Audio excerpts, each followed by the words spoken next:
All right. I'd like to start off by saying Barakatah Yahweh, Ba'ashem Yahushai, Ba'ashem Rachel Kodash. Welcome to another live lesson. The name of this one is The Name of the Father. And pretty much this lesson was inspired through the spirit of Yahweh Ba'ashem Yahushai from a video I was watching Elder Apostle Gabar do. And the last video he just did. And in there he mentioned about the name of the Most High, Yahweh, and the name of Yahushai. And he'll be saying it, to his dying breath, which I understand what he meant by it, And pretty much it got me to thinking, we've done lessons on this before, and I just wanted to go into a couple of things surrounding the name of the Most High. What you're looking at in front of you is what they call the Tetragrammaton, which are the four letters or the four Hebrew characters that comprise the Most High's name. They make up the Most High's name. You see a Yah right here. This is a Yah, Ha, Wa, Ha. Yah, Ha, Wa, Ha, which is Yah, Ha, Wa, Yahweh. And we're going to show you how even, within the Strong's Concordance, sometimes they're on, sometimes they're not. But even in the Strong Concordance, it gives you somewhat of a pronunciation to show you that, we are pronouncing the Lord's name correctly. All right. So I'm just going to get into it. We're just going to start off with the book of Genesis, the second chapter. Now, when we read Genesis, the first chapter makes no mention of the Most High. It makes mention of the Elohim, which the word Elohim is a plural form of saying Allah, which means gods or angels, which that was Yahushua and the angels carrying out the mission for the architect Yahweh.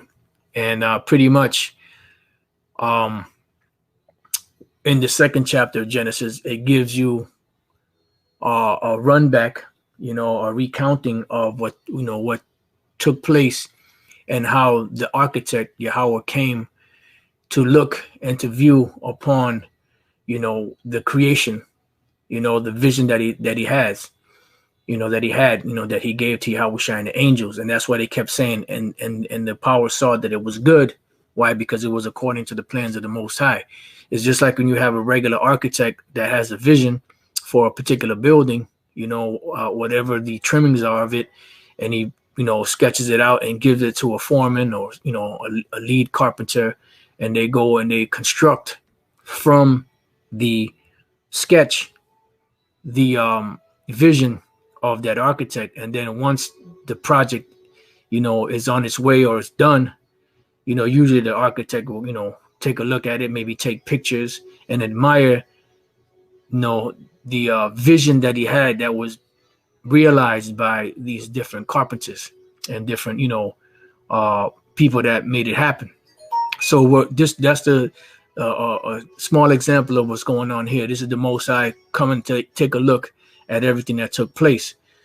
So Genesis 2:1, excuse me. Thus the heavens and the earth were finished, and all the host of them. And on the seventh day, the powers ended his work, which he had made, because the powers, which are they say Elohim, we say Elohim. The reason why it says his work here is because it's according to the Most High's work.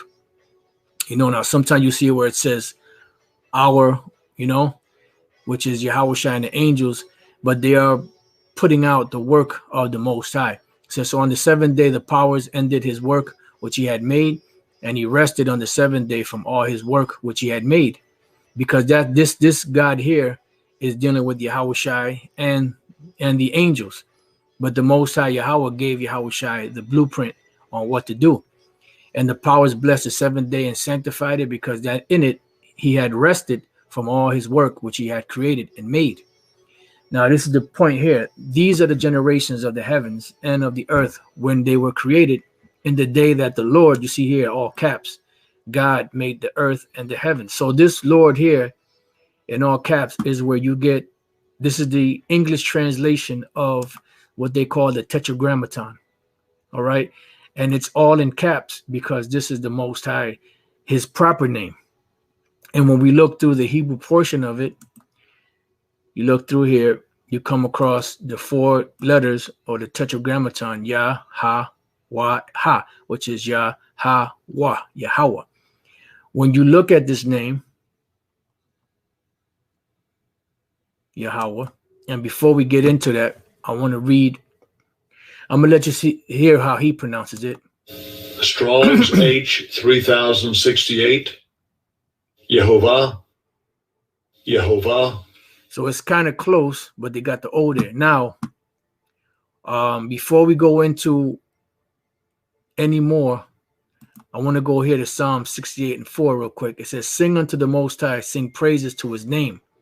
Extol him that rideth upon the heavens by his name. Here it says Jah, but we know that there's no J in the Hebrew, so that would be Yah. It says, and rejoice before him. When we go to the Hebrew portion of that, and keep in mind, when we go to the blue letter, when it comes to the Hebrew portion, we don't normally play the pronunciation because they're usually off. But in this case, they're on point. So I want to just let you hear how they pronounce this. This is a Yah and a Ha. So we would pronounce that Yah. So now listen to how he pronounces it. Strong's H 3050, Yah, Yah. See, so you got the word or the Yah, which is a shortened form of the Most High's name, which it goes back to, it says here contraction for Yahweh, which a contraction is when something is like when you take a rubber band and you pull it apart and let it go, it contracts back. So this is a contracted form or the shortened form of the Most High's name, which goes back to Yahweh. Now, when you go to Yahweh, you have root words out of it. We read one of the root words, which is Yah.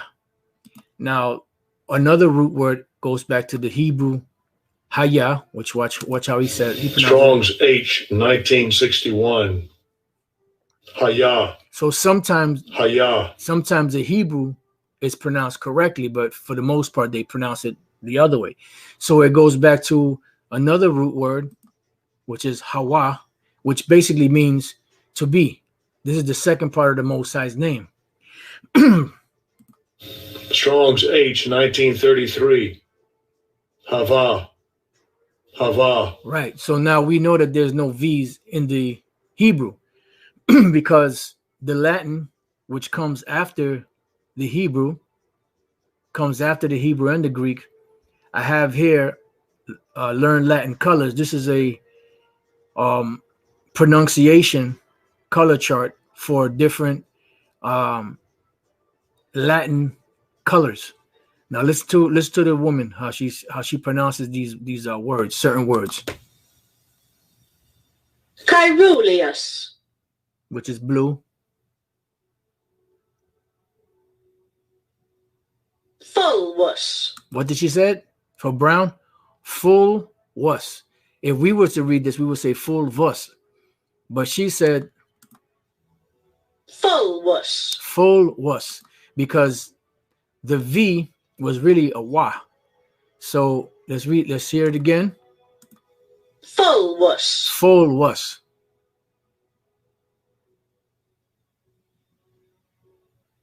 Colores. Weirdus. You heard what she said? Weirdus. Weirdus. So she pronounces the V's as you would pronounce a W, because there is no such letter as V in the Hebrew. I want to get to this last one here. Flowers. Flowers. Flowers. Which is yellow. This is where you get the word Flavius or Flavius, which means yellow. So you notice that every letter that had, every word that had a V in it, she pronounced it like a W. So now if we were to exchange that V sound for the W sound, what would this be? Hawa. Strong's H 1933. Hava. Hava. So it would be Hawa. Hawa. Just like this would be what? Strong's H 3050. Yah. Yah. Then you have what? Strong's H 1933. Hava. Hava. Which is Hawa. Yahweh. Yahweh. And when we go to, and well, I've been kind of meditating on this lesson too since Saturday. We were kind of I'm not sure if we talked about it at the camp or on the way to or from the camp, but the thought came into mind when you look up this word. Let me go to another. When you look up the name that they have written in the English for the Most High's name. How come it didn't come up?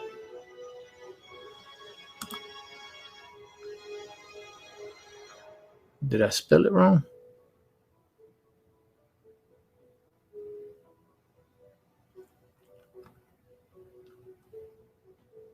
Oh, I think I did. Yeah, forgot the H at the end. See, when you look that word up, it appears as the Most High's proper name 4 times, right? Exodus 6:3, it says, "And I appeared unto Abraham and unto Isaac and unto Jacob by the name of God Almighty," which is Alashadja, but by my name, it says here, Jehovah, which you have what? Yahweh. Was I not known to them? Meaning I was not well known to them by this name, because this name became well, it was known, but it became well known after the deliverance out of Egypt. So you look this word Jehovah or Yahweh. Where are we at? Boom. Where do you go back to? Yahweh. Yahweh. You know, so there is some evidence, you know, of the pronunciation, but pretty much when we speak of these things, we say we believe it by faith, because really technically it is by faith. The name of Yahweh and the name of Yahweh Shai, but there is some evidence of the Most High's name. And this English form of it shows how you really pronounce this. They say Jehovah, but it's really Yahweh, because there's no J's in the Hebrew and there are no V's in the Hebrew. When you go back to English language and usage, if the letter J is only 400 to 500 years old, was there a J sound that preceded the design of the letter? And the answer to that is no, because the J was nothing more than the elongated I, which they put a curve to it. It says, I understand that the letter J is already new. Matter of fact, here, let's go to, says the letter J is, as you mentioned, relatively recent and originated as a variant of the letter I. Why that happens is a little complicated and requires unpacking some assumptions in your questions. In the original language, Latin, Greek, Hebrew, which provide us with the names Jesus, Joseph, Justinian, etc., the sound which we write as J was pronounced as the English letter Y. See? So how would you say the flowers, which is what? Yellow. Yeah. So it would not be Jesus, it would be Yahweh Shai, Yahweh. Okay. And matter of fact, let me see if I can put this on the comment section here. And you brothers, you know, if you want, you could dig into it some more if you want. Those, you know, studious brothers. Now, when we go, so keep in mind, we're dealing with the name Yahweh. We're dealing with the name Jah, which is Yah. We're dealing with the name Jehovah, which is Yahweh. We just read that the J letter or sound was pronounced as a Y. So there are certain evidences. And when we go to the history of the North American Indians, right, on page 114, it says, before I conclude this argument, this is James Adair, he spent, I believe it was 40 years trading with the Gadites, and he came to the conclusion by observing and studying them and their ways that and things that they did, that they are Israelites. They're descendants of Israel. So this is one of the observations he made. He says, before I conclude this argument, I must here observe that when Indians meet at night to gladden and unite their hearts before Yehovah, they sing Yehovah Shu, Yehovah Shu, Yehovah Shi, Yehovah Shi, and Yehovah Shai, which is, it says, with much energy. The first word is nearly in Hebrew characters, the name of Joshua or Savior, Numbers 13 and 8. That is properly expressed by our double vowel. Oh, so the Gadites were calling on the name Yehovah, which is a variant to Yahweh, which we already looked into. Yahweh. So that is the pronunciation of the Most High's name, you know, and that's the scripture. Yep, I got that on the list, but beautiful. I'm gonna read it now since the brother put it up. Yasha Allah, the chosen. Proverbs 30 and 4. Who hath ascended up into heaven, or descended? Who hath gathered the wind in his fist? Who hath bound the waters in the garment? Who hath established all the ends of the earth? What is his name, and what is his son's name, if thou canst tell? And it's very important to have both of those names.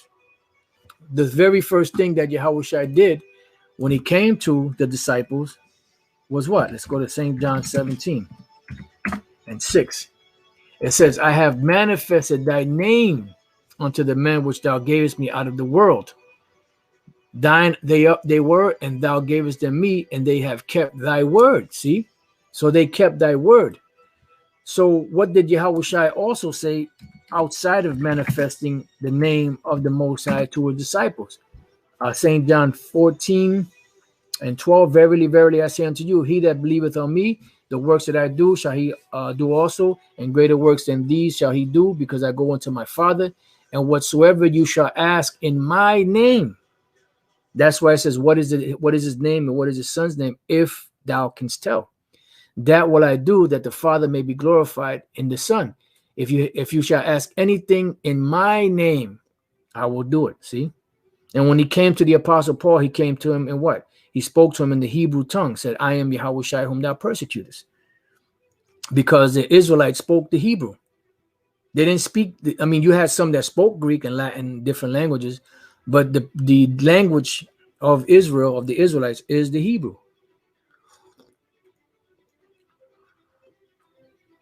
Now, let's go from there. Let's get a couple more on that. Let me see, where were we at? Okay, that was Genesis. This is Exodus. This was Psalms, right? All right, so you know what? Let's get a couple more of these.